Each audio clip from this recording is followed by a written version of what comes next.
munaasabada xilka kala wareegayeen agaasimaha fulinta komishanka xakamaynta AIDS-ka iyo agaasimihii hore ee fulinta munaasabadan oo ka dhacday xarunta komishanka waxa ka soo qayb galay mas'uuliyiin ay kamid yihiin wasiirka horumarinta caafimaadka wasiirka maalgashiga agaasimayaal haween iyo marti sharaf tiro badan ugu horeyn waxa halka ka hadlay agaasimihii hore samafalka madaxtooyada Aamina Maxamuud Diiriye waxaana hadaladeedii kamid ahaa maanta halkan hadal badan ugama baahnin oo noogama furna laakiin waxaynu aad ugu soo sagootineynaa qoladii hore joogtay Naasir iyo Maxamed Habiib walaaladeenha waxaynu soo dhaweeynaa Cabdishakuur iyo Sahra waayo labada qof oo iyaguna laba activist ah in badan ay nagu dhex jiray waxaan u qeeyaa labadaba inay halka ka sii wada doonaan shaqada laba qof oo qaaliyan yihiin Cabdishakuur qof qaali ah anaga waliba si gaar ah noola shaqeyn jiray aad iyo aad baan ugu mahadnaqaynaa Cabdishakuur waxaan leenahay Cabdishakuur sidii aad noola shaqeysay ka badan baan kula shaqeynaa insha Allah sidoo kale waxa halka hadal kala duwan ka jeediyay agaasimihii hore ee daaweynta iyo daryeelka iyo agaasimaha daaweynta iyo daryeelka ee cusub waxaana hadaladoodii kamid ahaa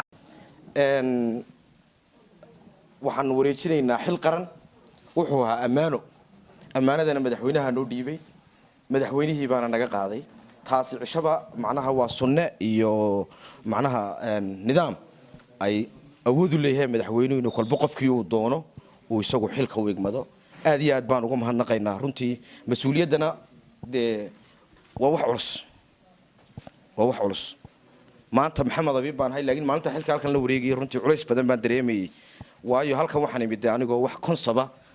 aan ka haysanin HIV/AIDS-ka Soomaaliland weligeena xitaa fiil caafimaad kuma riyoonin waxaan maalinta waan sheego waxa ku dhawr waxaan jeclaa in qof dhakhtar ama fiilka caafimaad ku jiray la keeno meeshan wax ka garanayo wax ka tari kara maanta anagu khudbadayadu ma badno xil baan lagu wareejinayaa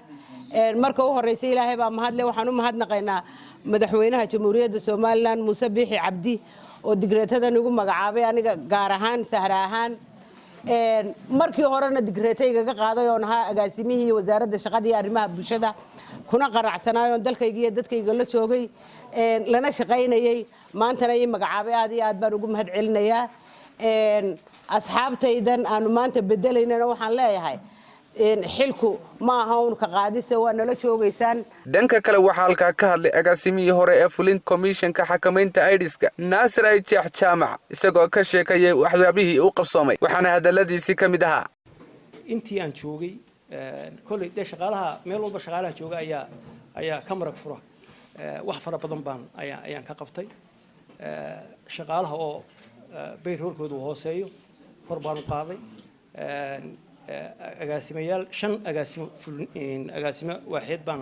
ayaan magacaabay oo magacaabay barigii hore gobolada isduwayaashu way joogaan 8 isduwe ayaa gobolada jooga markii hore 3 baa joogi jiray Boorame iyo Berbera iyo Burco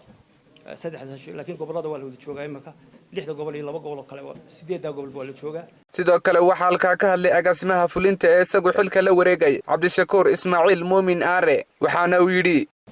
marka hore Ilaahay baa horta mahad leh xafladda maanta soo keenay aan ugu tala galnay sagootinta madaxdii hore ee komishanka runtii haddii ila joogin maanta way maqli doonaan waan is arki doonaa waxaan rajaynaynaa marka iyagana wada shaqeynta inay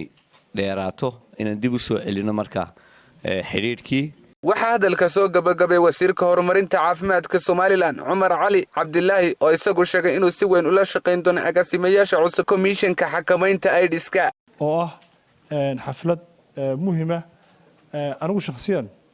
wasiir caafimaad ahaan xubin baan ka ahay gudida oo mid labaad shaqada qabanayaan shaqooyinka la diray mid ka mid ah weey anaga shaqada waxa weey in koow wacyigelinta labo ka hortaga saddex daweynta dhammaan cudurrada lama oran cudurro gaar ah wax cudur ku dhici kara dadka Soomaaliland ku nool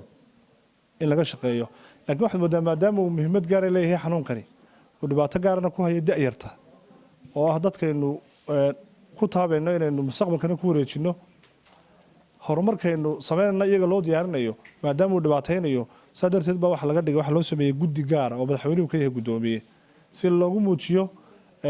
qarankeena iyo adduunka bayna Soomaaliland ka go'an tahay in xanuunka la cirib tiro Maxamed Cumar Axmed Dayax telefishinka caalamiga ee bulsho magaalada